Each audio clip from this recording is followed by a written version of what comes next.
Fala galerinha, beleza? Danilo Pereira, médico do esporte. Para você que está acompanhando aqui o canal, tá ligado que toda terça e toda sexta-feira ao meio-dia tem vídeo novo. E hoje o nosso tema vai ser sobre carboidrato. Será que o carboidrato é todo esse vilão que as pessoas falam? O carboidrato vai atrapalhar o processo de emagrecimento? O carboidrato vai impactar negativamente na sua performance?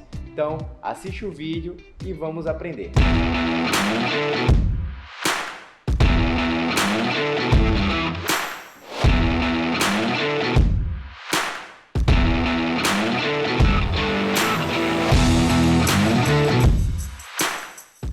Para quem está acompanhando os vídeos, já sabe que eu gosto sempre de fazer analogias. Então eu vou fazer duas analogias aqui com os carboidratos para vocês. O carboidrato é uma moeda e o carboidrato é o cimento da sua obra. Para a gente construir a massa muscular, vocês já estão ligados que já tem vídeo aqui no canal sobre isso, né? O seu corpo é uma casa. Você coloca água, tijolo e cimento. O cimento dá a liga do tijolo com o outro e aí você cresce a fibra muscular. O carboidrato é esse cimento. Então, se não tem cimento, já vai ser um ponto negativo desse processo de performance.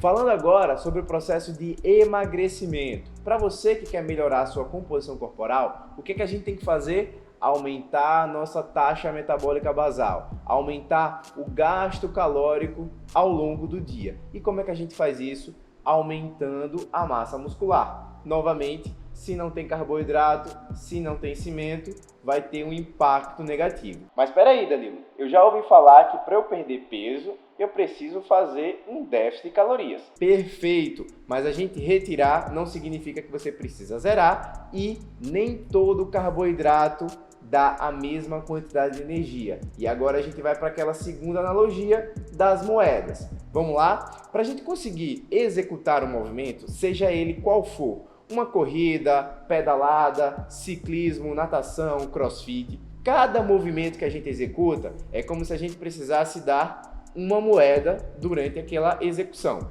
Cada passada você coloca uma moeda. A gente tem três fontes básicas de armazenamento dessa energia. A gente tem moedas na nossa mão, a gente tem moedas no nosso bolso e a gente tem moedas na nossa mochila. Nitidamente, tendencialmente, vocês já começaram a imaginar que as moedas da mão são as mais fáceis de a gente conseguir utilizar, as do bolso intermediária e as da mochila as mais difíceis.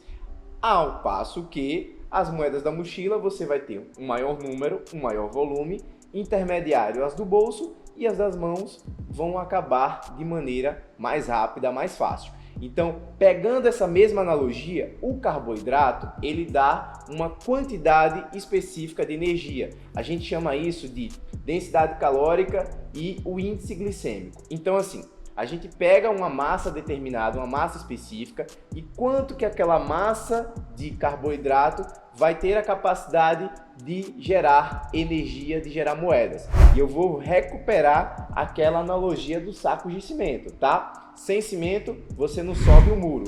O carboidrato, ele dá sacos de cimento específicos. Então, quando a gente pega uma garrafa de refrigerante, ela dá sacos de cimento em excesso, uma quantidade mais elevada. Quando a gente pega uma porção de frutas, por exemplo, uma maçã, uma porção de uvas, ela vai dar uma quantidade menor de sacos de cimento. Então, o carboidrato por si só, ele não é o vilão. A gente tem que entender o processo de carboidratos processados, ultraprocessados, os carboidratos in natura e todo esse contexto de pico de glicemia. Então, a capacidade de ofertar moedas por uma massa específica, tá? Então, só para deixar um conhecimento um pouquinho mais palpável, se a gente conseguir colocar na mesma massa, uma mesma massa de carboidratos in natura e carboidratos processados, a quantidade de energia, a quantidade de moedas existentes nesse grupo aqui,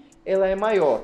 E se você não tem um gasto calórico condizente com isso aqui, isso vai gerar um ganho de peso, um aumento de massa de gordura. E vamos voltar aqui para falar o contexto das moedas. Vocês entenderam aquela parte de densidade calórica, esses picos de glicemia, essas ofertas dos sacos de cimento. Vamos lembrar das moedinhas aqui agora? Os diferentes alimentos, eles geram moedas mais fáceis ou mais difíceis de serem gastas. É como se tivesse uma burocracia diferente.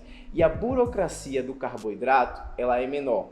Então, o intervalo entre a ingesta, a hora que você come o alimento e a hora que você consegue usar a energia daquele alimento, o carboidrato, ele tem um efeito mais rápido, ele é mais fácil. Por isso que não existe performance sem carboidrato, tá? O carboidrato, ele por si só, ele não é o vilão. Ao contrário, ele é a base da sua performance, seja no rendimento do esporte, seja no processo do emagrecimento. O que a gente tem que fazer? Conseguir selecionar, conseguir escolher melhor as fontes de energia. E é o seguinte, se você está curtindo esse vídeo até agora, está aprendendo esse conteúdo, se você está gostando do canal, ali ó, não esquece de se inscrever, ativa o sininho para você não perder nenhum vídeo dessa sequência. E fecha parênteses e vamos voltar aqui para esse processo agora, tá? Como é, Danilo, que eu vou aprender a selecionar a quantidade de energia, a quantidade de calorias que eu devo colocar para o meu corpo? Quando você tem um segmento com um profissional habilitado, existe uma coisa chamada padrão ouro, que é o melhor para a gente entender esse processo. Porque é o seguinte, se você começar a simplesmente falar aquilo que você consome no seu dia e o que de fato você consome, vai ter um erro, vai ter um desnível. Quando você começa a escrever, você começa a entender melhor esse processo e entender as quantidades que você está ofertando para o seu corpo. Lembram aqui, tripé, promoção de saúde, processo de emagrecimento, tripé, performance, tripé, melhoria de resultados.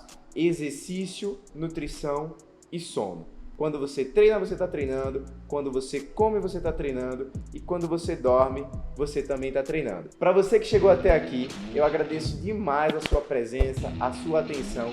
Se você ainda tem alguma dúvida, algum questionamento, é só colocar aqui nos comentários e vamos ter um bate-papo e vamos pro próximo.